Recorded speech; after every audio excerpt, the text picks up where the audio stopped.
आपको जय मसीह की। आप जो भी लोग देख रहे हैं, परमेश्वर आपको बहुत आशीष दे।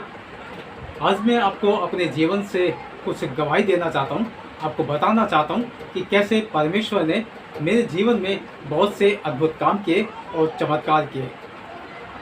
मैं जब पैदा हुआ तो मैं काफ़ी छोटा ही था कि तभी मेरे पिताजी की डेथ हो गई, और वो किन हालातों में हुई मैं आपको ये समझा नहीं सकता, क्योंकि ये बहुत ही बुरे हालात थे। परिवार में अंदरूनी कलह थी और कुछ परेशानियां थी, जिसकी वजह से उनकी शायद हत्या कर दी गई या उन्हें मरवा दिया गया या वो खुद किसी वजह से मर गए। लेकिन जहाँ तक मुझे ये सुनने को मिला कि उन्हें शायद उनकी हत्या कर दी गई, उन्हें मार दिया गया।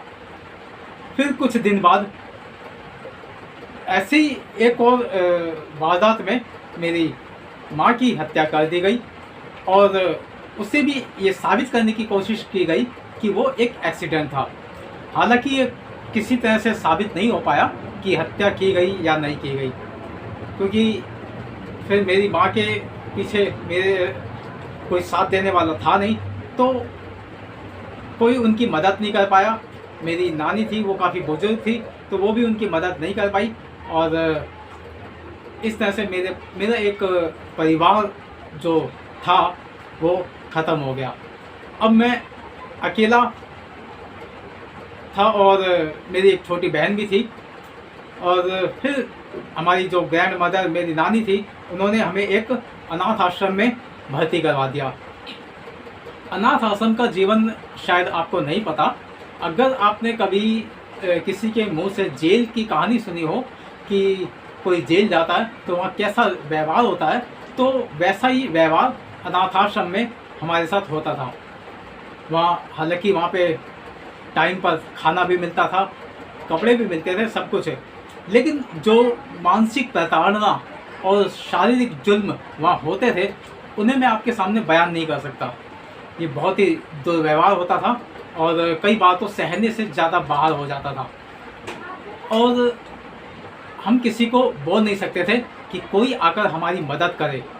इतनी परेशानियों में आप कुछ कर नहीं सकते, क्योंकि आपके माँ बाप नहीं हैं, आपका कोई साथ देने वाला नहीं है, कोई दोस्त परिचित नहीं है, कोई रिश्तेदार नहीं है जो आपकी मदद कर सके, और आप छोटे भी हैं। तब आप क्या करेंगे? ऐसी हालात हमारे साथ थे। मैं और मेरी बहन, हम दोनों उस हॉस्टल में अलग अलग डिपार्टमेंट में थे, क्योंकि लड़कियों के लिए उन्होंने अलग एक स्पेस बनाया हुआ था और लड़कों के लिए अलग। तो हम दोनों अलग रहते थे, और हमें महीनों तक मिलने के लिए चांस भी नहीं मिलता था कि हम कभी आपस में मिल सकें। तो आप ये सोचिए कि जीवन की शुरुआत घोर अंधकार से हो रही है, और परेशानियां लगातार साथ साथ चल रही हैं। एक दो छोटे बच्चे हैं, उन्होंने अभी अपने माँ बाप को सही ढंग से देखा नहीं, और उनकी डेथ हो जाती है, और फिर जब वो बड़े हो रहे हैं तो वो आपस में मिल भी नहीं सकते। ऐसे हालातों में मैंने अपने जीवन की शुरुआत की। जब मैं 18 साल तक उस हॉस्टल में रहा, उस अनाथ आश्रम में रहा, तो लगातार रहने के कारण, वहाँ रोज़ पिटाई खाने के कारण, रोज़ इस तरह के जुल्म सहने के बाद एक जैसे आदत सी पड़ गई। अब मुझे ऐसा नहीं लगने लगा कि मेरे साथ बुरा हो रहा है, मुझे ऐसा लगा कि ये मेरी किस्मत है जो कि मुझे यहाँ तक लेकर आई है। कई बार हम अपने जीवन में भी ऐसे ही दुखों के साथ चलना सीख जाते हैं, और क्योंकि कोई मदद करने वाला नहीं है, कोई सुनने वाला नहीं है, कोई साथ देने वाला नहीं है, तो हम करें भी क्या? वहाँ का जो स्टाफ था, जो गार्जियन थे, वो उनका व्यवहार भी बहुत अच्छा नहीं था। उन्हें ऐसा लगता था कि जैसे वो लोग शायद मुझसे किसी तरह का बदला ले रहे हों। हर छोटी से छोटी बात पर मारना, पीटना, और ऐसा व्यवहार करना जैसे मैंने उनका कुछ ले लिया हो। ऐसा मेरे साथ उनका दुर्व्यवहार था। खैर, वो दिन बीते, 18 सालों तक मैं वहाँ रहा, और जब हम वहाँ से निकले तो फिर भी मुझे मेरी बहन से मिलने नहीं दिया गया। कारण कुछ ऐसे थे कि जब मेरी नानी की डेथ हुई तो उन्होंने लिख दिया था कि इन बच्चों से कभी कोई ना मिलने आए। शायद उनको पता था कि हमसे जो मिलने वाले लोग हैं वो काफ़ी धोखेबाज हैं, वो हमारे दुश्मन हैं और वो शायद हमें मारना भी चाहते हैं। देखिए, परमेश्वर हमारे जीवन में कई बार ऐसे हालात बनने देते हैं कि हम बहुत ही परेशानियों में चले जाते हैं, और शायद ऐसे ही हालात मेरे जीवन में भी आए। पौलुस के साथ हमने सुना है उसकी कहानी को कि वो बहुत ही बुरा व्यवहार करने वाला व्यक्ति था, और वो मसीह लोगों पर अत्याचार करता था। और तब उसे परमेश्वर ने दर्शन दिया और उसे फिर दुखों की तरफ लेकर गए, ताकि वो अपने जीवन में सीख सके और लोगों के लिए एक संदेश बन सके। लेकिन अभी तो हमने कोई बुरा व्यवहार भी नहीं किया, हमने कोई बुरे पाप भी नहीं किए, हमने किसी को सताया भी नहीं। अभी तो हम छोटे थे और अभी हम अपने जीवन की शुरुआत कर रहे थे, और हमने इतना कुछ देख लिया था। हमारे पास कोई रहने के लिए घर नहीं था, हम एकदम बेघर और बेपरिवार और बिना रिश्तेदार के, बिना दोस्तों के लोग थे। जब मैं बाहर निकलने वाला था उस हॉस्टल से, तो मेरे अंदर काफ़ी सारे सवाल थे कि मैं कैसे अपने जीवन को जी सकूंगा। लेकिन ये एक बहुत ही अच्छी बात होगी शायद कि मेरा एक वहाँ फ्रेंड था, और वो यहाँ दिल्ली में एक झुग्गी बस्ती में रहा करता था। उसका परिवार, उसके कोई रिश्तेदार थे, वो उस झुग्गी बस्ती में रहा करते थे। तो उनका काफ़ी मेल जोल था, तो वो मुझे अपने साथ उस झुग्गी बस्ती में ले गया। जब हम वहाँ कुछ दिन रहे, किराए पर हमें रहना पड़ा, छोटे मोटे काम किए, कभी बर्तन धोना, कभी टेंट हाउस में काम करना, कभी दरी बिछाना, इस तरह के छोटे मोटे काम मिले, और उन कामों को कर कर मैं अपना गुजारा करता था। कई बार मेरे फ्रेंड के पास काम नहीं होता था तो मैं काम करता था और उसका खर्चा चलाता था। कई बार मेरे पास काम नहीं होता था तो वो काम करता और हम दोनों का खर्चा चलाता। इस तरह से हम अपने दिन को काट रहे थे। एक दिन की बात है कि हम अपने घर में थे, और एक प्रभु के सेवक जो वही उसी घर में रहते थे, और वो हमारे पास हमारे कमरे में आ गए। हमारे कमरे में आकर हमसे बातें करने लगे। जो मेरा फ्रेंड था उसे ये सब कुछ अच्छा नहीं लगा, और सच तो ये है कि मुझे भी ये अच्छा नहीं लगा, क्योंकि मैं धार्मिक प्रवृत्ति का इंसान नहीं हूँ, और उस समय तक तो नहीं था। मैं अपने आप को ये नहीं कह सकता कि मैं बहुत बड़ा कोई संत हूँ या मैं कोई बहुत अच्छा इंसान हूँ। और उस समय आप जानते हैं कि 18 साल की उम्र में बच्चे कैसे होते हैं, तो मैं अभी 18 साल की उम्र से बाहर निकल ही रहा था, और ऐसे में कोई चर्च का फादर या कोई चर्च का पास्टर आपके पास आए और आपको इस तरह के संदेश देने लगे तो आपको बहुत बोरिंग सा महसूस होता है, क्योंकि आपकी उम्र है फिल्में देखने वाली, खेलने कूदने वाली, मस्ती वाली। मैं रोज़ फिल्में देखा करता था, रोज़ मस्ती करना, खेलना कूदना, इधर उधर घूमना फिरना, ये मुझे बहुत पसंद था। धार्मिक बातें मुझे बिल्कुल भी पसंद नहीं थी। लेकिन जब वो परमेश्वर के सेवक मेरे पास आए, उन्होंने मुझसे कई बार ये बातें की, बाइबल के बारे में मुझे बताया। मैंने कई बार उनकी बातों को अनसुना कर दिया, और हमेशा मैं सोचता है कि ये पता नहीं क्यों रोज़ रोज़ दिमाग ख़राब करने आ जाते हैं, क्यों ये मेरे पीछे क्यों पड़े हैं। भाई किसी और के पास जाओ, इस देश में बहुत आबादी है, इस झुग्गियों में भी बहुत आबादी है, किसी के पास भी जाओ, मेरे पास क्यों आ रहे हो। लेकिन बाइबल में एक शब्द है कि बुलाए हुए तो बहुत हैं परंतु चुने हुए बहुत थोड़े हैं। शायद मैं परमेश्वर का चुना हुआ था। हालात तो ऐसे नहीं लग रहे थे कि मैं परमेश्वर का चुना हुआ हूँ, क्योंकि बहुत बुरी कंडीशन थी। कई बार हमें भूखा सोना पड़ जाता था, कई बार हमारे पास खाने के लिए भी कुछ नहीं होता था। कई बार हमारे उन दिनों जो मिट्टी के तेल के स्टोव हुआ करते थे उनमें मिट्टी का तेल नहीं होता था, हम लकड़ी पे खाना बनाते। कई बार हमारे पास तो आटा चावल ही नहीं होता था, हम भूखे सो जाते, ऐसी कंडीशन थी। लेकिन परमेश्वर आपसे अगर प्यार करते हैं ना, तो भूख प्यास आपके लिए कोई मायने नहीं रखती। परमेश्वर आपको बढ़ाना चाहते हैं, और वो आपसे प्यार करते हैं, तो वो आपको कई बार ज़बरदस्ती आपका हाथ पकड़कर आपको उस जगह से निकालना चाहते हैं। जैसे कि आपने वो लूत की कहानी में पढ़ा होगा। लूत के साथ क्या हुआ कि उसका इंतज़ार मौत कर रही थी, उसके परिवार का इंतज़ार भी मौत कर रही थी, लेकिन परमेश्वर चाहते थे कि उन्हें जीवन मिले, इसीलिए वो उनका हाथ खींचकर बाहर निकाल कर ले आए। तो ऐसे ही हम कई बार मृत्यु में जी रहे हैं, हम दुखों में जी रहे हैं, लेकिन परमेश्वर चाहते हैं कि हम दुखों में से निकलकर सुख और चैन और शांति वाली ज़िंदगी को जीने लगें। लेकिन हम नहीं चाहते, हमें लगता है कि हमें जहाँ ले जाया जा रहा है वो बहुत अच्छी जगह नहीं है।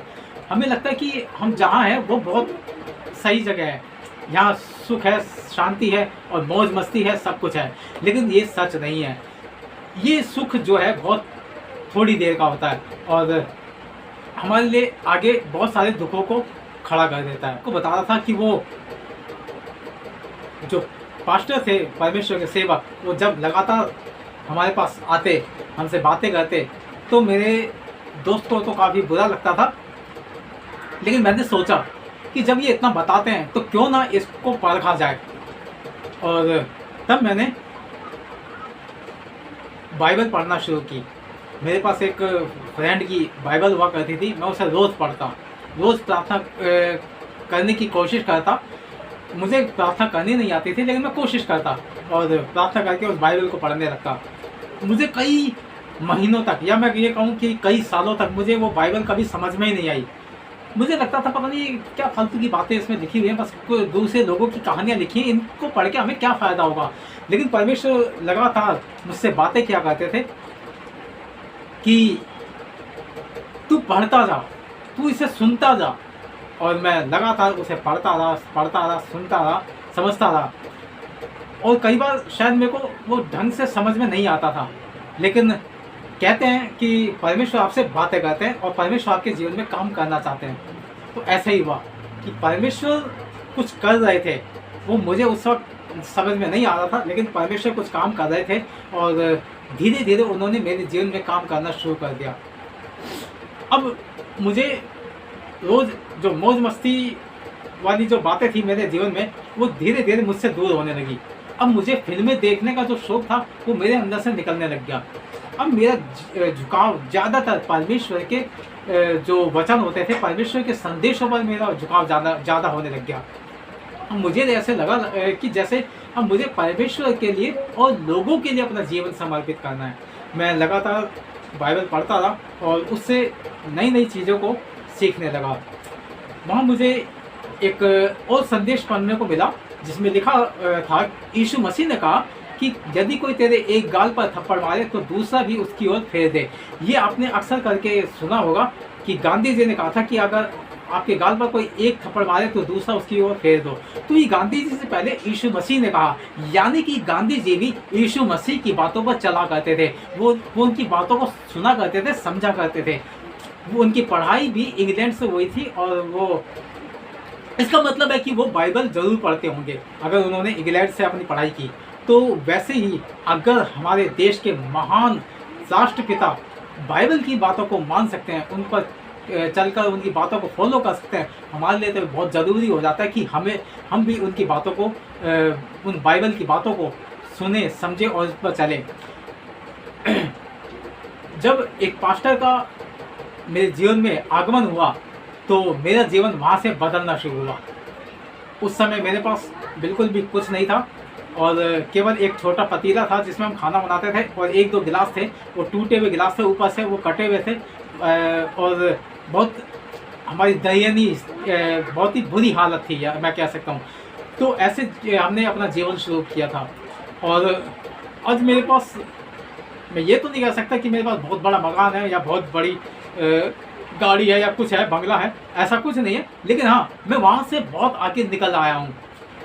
मैं आपको ये भी बताना चाहता हूँ कि मेरी अभी शादी हो चुकी है, लगभग 10 साल होने को मेरी शादी को आए हैं। और जब मैं कुंवारा था तो मेरे हालात को देखकर लोग अक्सर कहा करते थे कि इसकी शादी कौन कराएगा। ना इसकी माँ है, ना इसके बाप है, ना इसका कोई रिश्तेदार है, ना इसका दोस्त है, तो कौन इसकी शादी कराएगा। इसका पता नहीं है कि अपनी बीवी को खुश रखेगा, नहीं रखेगा, उसे मारेगा, पीटेगा, कैसा है, कैसा नहीं है, इसके पास घर भी नहीं है। ये सारी बातें लोग सोचते थे और कोई भी मेरी शादी करवाने के लिए तैयार नहीं होता था। और मैं फिर जब ये सब सुनता था तो मैं खुद भी परेशान हो जाता था और मैं अक्सर करके लोगों को मना ही करता था कि भाई तुम मेरी शादी की बात मत करो, जो होगा परमेश्वर कराएगा, परमेश्वर को कैसे करना है ये परमेश्वर जानते हैं।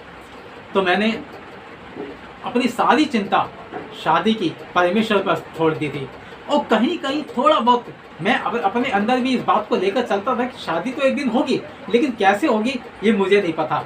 मैं अपनी तरफ से थोड़ी तैयारी करता था और शायद कोशिश कर रहा था मैं अपनी तरफ से शादी करने की कोशिश। तो ये नाकाफी थी, लेकिन मैं फिर भी कर रहा था। मैं सोचता था कि अगर मैं अपनी शादी कहीं करने के लिए बात भी करूं तो कम से कम मैं सन 2000 की आपसे बात कर रहा हूँ, सन 2000 में मैं ये सोचता था कि कम से कम मेरे पास 50,000 रुपये होने चाहिए, तब जाके मैं अपनी छोटी मोटी एक शादी का प्रबंध कर सकता हूँ कि छोटा मोटा एक समारोह करें और उसमें कुछ लोगों का खाना पीना, अगर कहीं कोई लड़की शादी के लिए तैयार हो।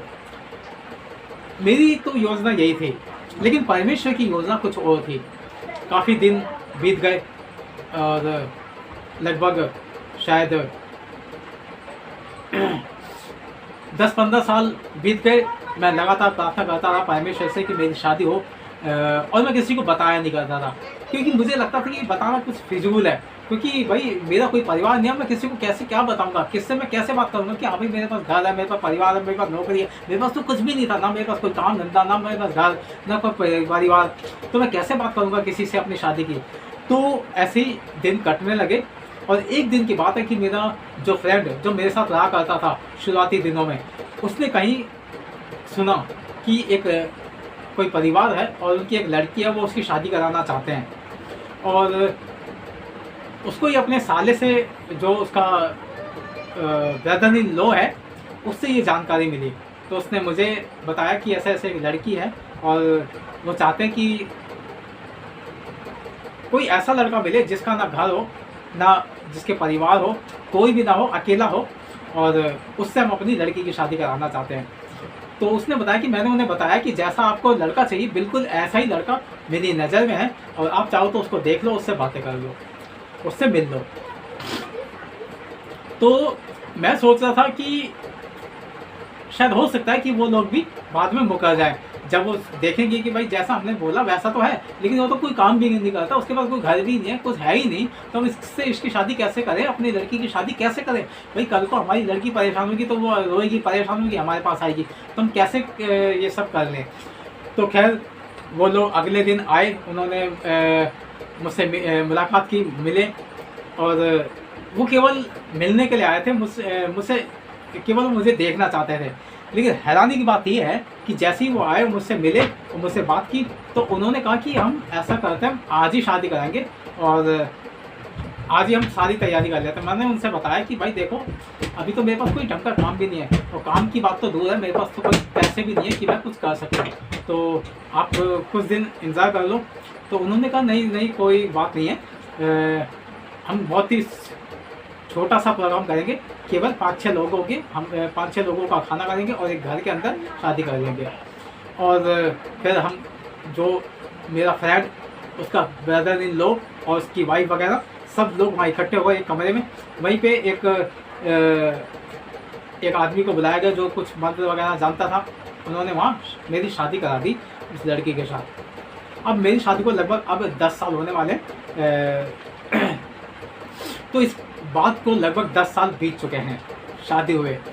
तो मेरा कहना ये है कि अगर आप परमेश्वर के साथ चलते हैं, हालात चाहे कुछ भी हों, चाहे आपको लग रहा है कि कुछ होता नहीं दिख रहा, तो भी परमेश्वर पर भरोसा रखें, क्योंकि परमेश्वर आपके लिए योजनाएं बना रहे हैं। उन्होंने मेरे लिए योजना बनाई। जिस बात के लिए मैं सोचता था कि ये तो नामुमकिन है, परमेश्वर ने उसके लिए मेरे लिए योजना बनाई कि परमेश्वर मेरी सोच से कहीं अलग हटकर काम कर रहे थे। मैं सोचा था 50,000 जोड़ना पड़ेगा, जबकि सच तो यह है कि उस शादी में मेरा मुश्किल से 500 रुपये खर्च हुआ। कहाँ 50,000, कहाँ 500 रुपये। तो परमेश्वर आपसे बहुत प्यार करते हैं और वो आपको आगे बढ़ाना चाहते हैं। मैं अपने जीवन की और गवाहियाँ आपको अगले वीडियो में देता रहूँगा, और मुझे उम्मीद है कि इससे आपको बहुत आशीष मिलेगी। धन्यवाद। परमेश्वर आपको बहुत आशीष दे।